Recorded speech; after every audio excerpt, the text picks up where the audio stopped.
Now, this is very exciting. One of the things I love about this is I get to be a fan who stands on the stage and introduces the people that you're fans of, which is really cool. We call Matt Black the Godfather of Music Tech Fest. Michaela was wise enough and somehow influential enough to get Matt to come and join us for the first Music Tech Fest that ever happened. He's been with us ever since. Matt Black, you may know as one half of Coldcut, the driving force behind the NinjaTune record label. It's been one of my favorite record labels forever. There's such incredible talent on there. I'm a huge cinematic orchestra fan, Bonobo, but there's some fantastic stuff right across the catalog, not least of which, of course, is Coldcut. But Matt has agreed to join us and to judge the hackathon as a Music Bricks, hashtag Music Bricks, incidentally, if you're tweeting, judge choosing the best and most interesting projects to support to continue to become real things in the real world. But he's also, of course, here to perform for us. Matt, would you come and join us on stage, please? It is an absolute pleasure. Matt Black, ladies and gentlemen. Thank you. I can come down a little bit. Thank you. And it's great to be here at Music Tech Fest. I've been to quite a few now, and there's always an amazing selection of people and ideas on show. Okay, so this is a quick run through the app, Ninja Jam. Each track's broken down into drums, bass, melody, and vox. Maybe get the lights off. That'd be a good idea.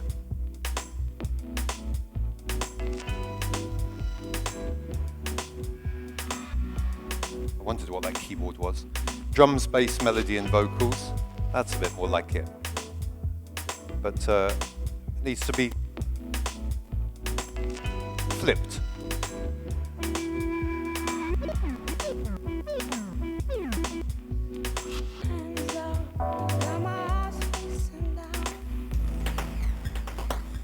Bit more volume as well, please.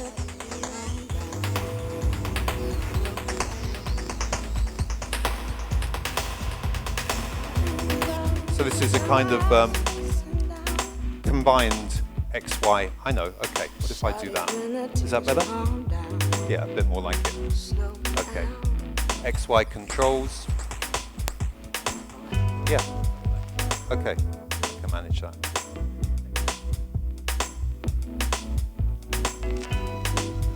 Combining echo, distortion, and reverb and filters.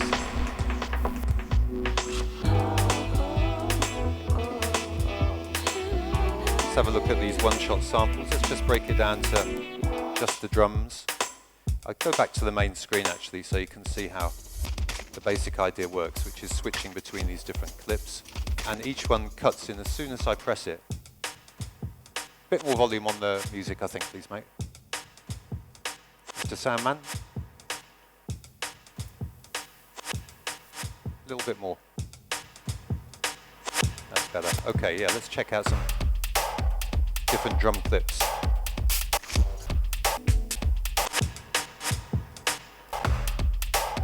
And one of the nice things you can do with this is to swap between different kind of styles of music just by changing the loops. So this is more like a housey sort of breakbeat track, but let's make it into a reggae track and bring in the vocals. Instant transformation from house into lovers rock. Dub it out a bit more.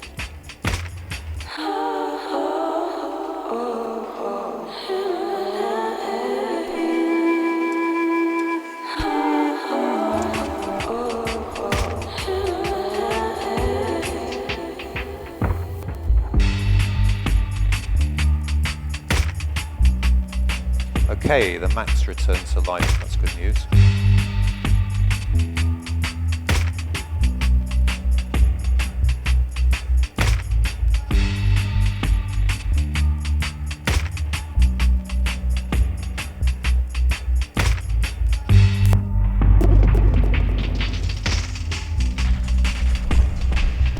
And whilst you are at it, let's record.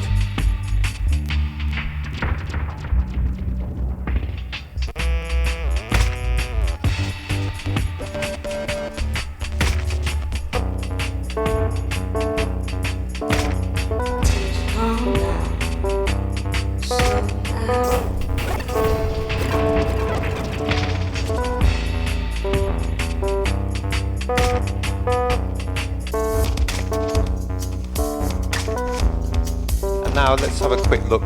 Let's break it down to the drums again. This is the first public unveiling of the new Coldcutter. This is this section here, which takes clips, chops them up, and puts them back together again in different ways. So each time I press one of these, it's shuffling the components of the clip and putting them back together, and then it's holding that, so it's generating a new groove until I press this, and it generates a new one. Let's try with the bass and the drums being affected. That's no cut up, and then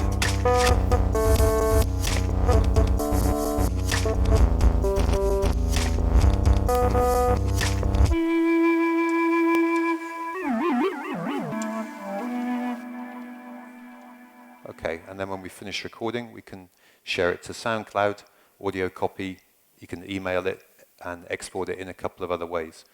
So that's the basics of Ninja Jam, and what we wanted to do was expand on that idea and get other apps which can work with that. So let's move to the, can I have a look at the video output from here, please, mate? From the laptop, please. Do we have that laptop feed? Okay, so now I'm slightly hampered here. Okay. Where's the screen? Mirror displays, that's the one we want. Is that going to work? Yes, that's a bit more like it. Okay, so having restored the Mac to life, let's have a look at the PowerPoint I prepared for this. Okay, there's my Ninja. And that's our label in London, independent electronic music label. So I wanted to talk about two tools which we've developed derived from Ninja Jam, and the idea is that we can extend the family of music apps which will play nicely together. So SyncJams and POF are the two things. So Ninja Jam was originally inspired by Peter Kern's article, which described how you could use libpd, which is a version of PureData, to create cross-platform apps, and that's what we used for Ninja Jam. That's the guts of Ninja Jam, which is a pretty monstrous-looking patch by Ed Kelly, and that's how each individual element in the GUI had to be positioned graphically, numerically, which was a major ball ache. So we wanted an easier way to do that, and that's where we developed this thing, POF. So Ant1 Rosseau, who's a coder in France, took on the job of converting Ninja Jam to Android, and he did that for a very reasonable rate, very good price, because he's one of these coders who believes in the open source philosophy.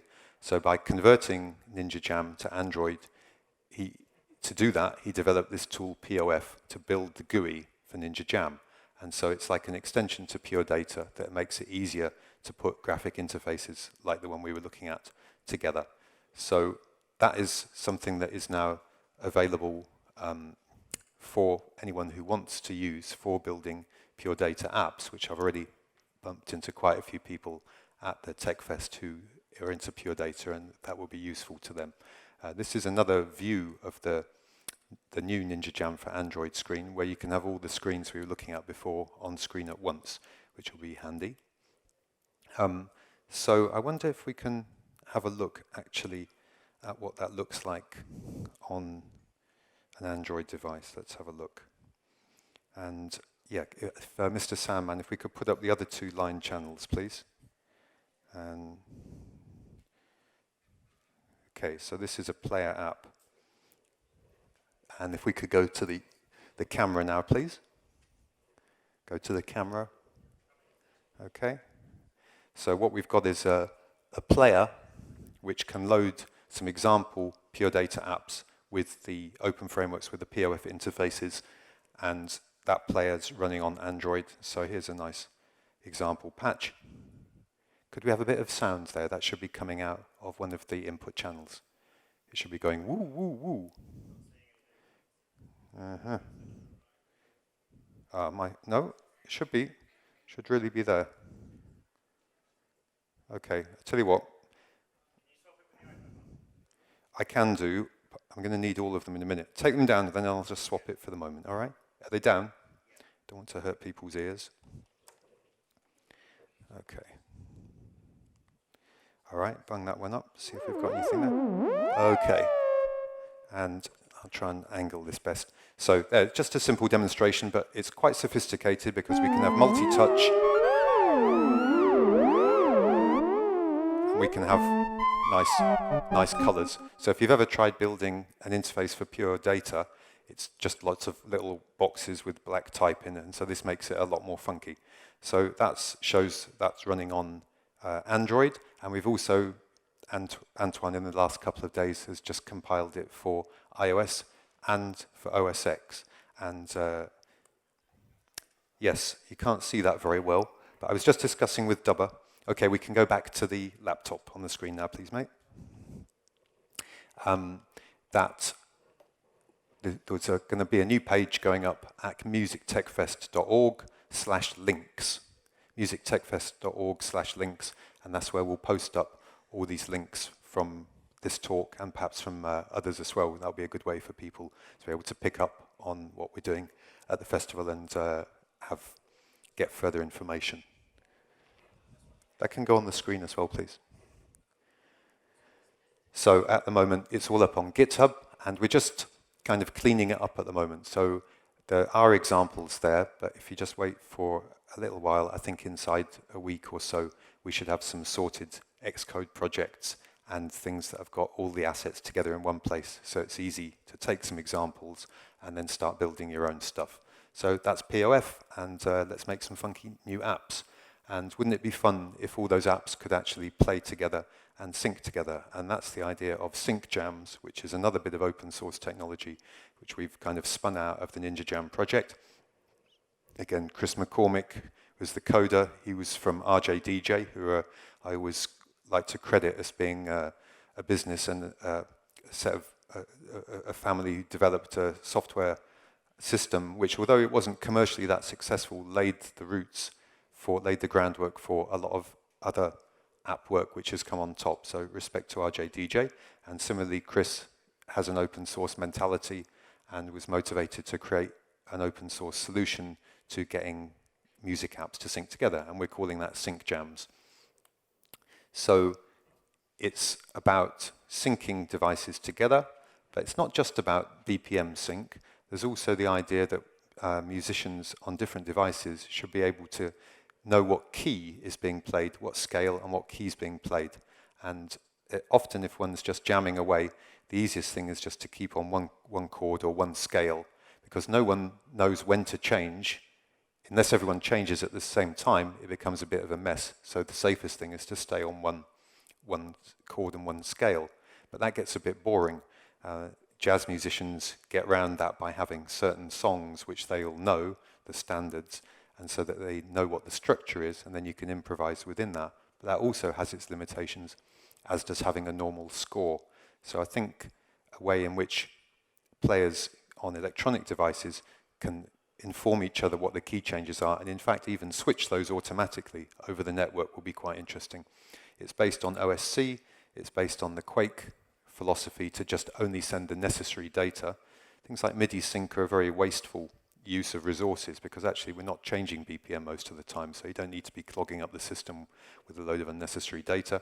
And we're about to see if the zero config philosophy works. So zero config means zero configuration, and I don't know about you, but I've spent too much of my life trying to arrange the settings for one thing to talk to each other, whether it's MIDI sync or DIN sync or various other types of protocol. Wouldn't it be nice if you just loaded something up and it worked? So I'm going to take the risk and see if we can do that. I wonder if we can get at least 2 of these audio feeds working. Try and plug this one back in, yeah? You're seeing that now, yeah? Safe. Okay, so this will take just a moment. Let us first see if we're on the right network. all these things need to be switched to this little router here, which is called Riot9. Thank you to the Urcam guys who lent me this box, which I would have been knackered without. And that can go now. Riot9's connected on here, that's cool. And let's see if we can get my iPhone on it as well. Setting Riot 9. No, not Riot 10, Riot 9. Okay, so I'm going to load a SyncJams equipped app on each of these devices and see if they sync together with zero config. If I can just find where they are. Okay, PD party there, PD party here, and PD party here. Okay, I'll close this for a minute. How are you on getting onto these three devices, mate? Can you see anything there? Okay, if we can switch to the camera again, please there, sir. Let us load the drum machine app. Okay, so you should be hearing some sound from that input. Cool. And on this Android device, I'm going to load Garage Acid Lab. And on here, I'll load Canabeats as well. Okay. Oh, that's it. Thank you.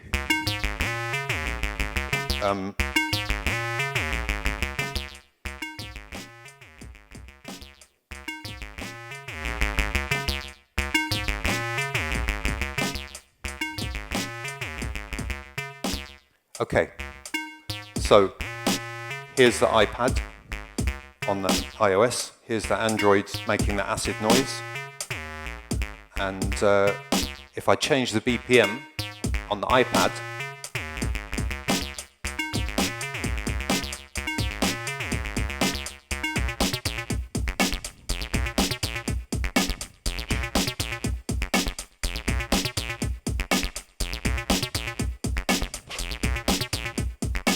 so there they are, Apple and Android in nearly perfect sync.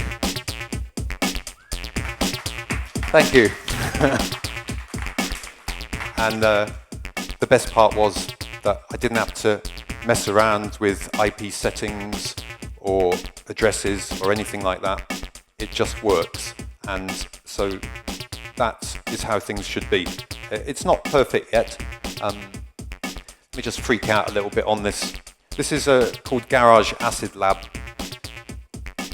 That's it. And this is a procedural acid generator. I don't know if anyone knows the 303, Roland's favorite acid machine, but it was an absolute bugger to program.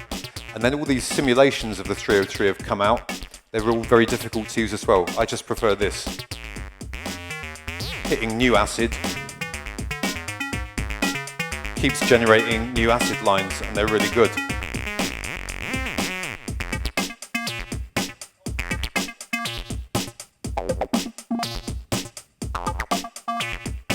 Okay, let's just break it down to just the acid. And I think I might leave it there. Fade out the acid, please. Thank you.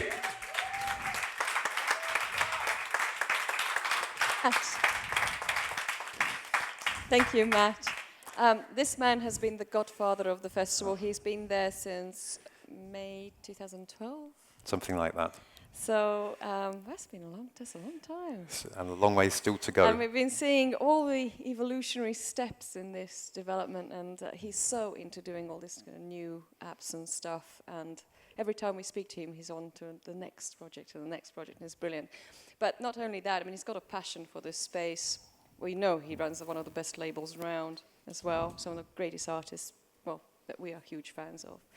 But also, Matt has been very kind to join us as a judge in the Music Bricks Awards. So basically all our hackers who are using some of the music bricks that have been created with this European project that we're running, all these special microboards that have low latency, first time ever that you can use something like this out here in Sliperiet, in the hackerspace. And so we are really looking forward to tomorrow when these guys produce some cool gear with this. Because of course you can get wearables, you can do all sorts of interactive things to happen with these new boards. So Matt will be one of our judges. We have a few phenomenal judges in there. I'm honoured. Thank you. Yeah, he's on it. And then, of course, the best ideas are getting supported to be developed to prototype stage. And we're going to help them get to market, and we're serious about this. This is actually really, we're on a mission. So thanks very much, Matt. Thank you. I'd like to say, actually, that putting anything like this together is an incredible amount of work, and we come here and enjoy it. So I think we should give a round of applause to Michaela and Dubba for the... And it's, you know, having seen it from the beginning, they're building it up to really be a significant player. So it's absolutely brilliant. Thank you. That's so I'm so kind. Thank you.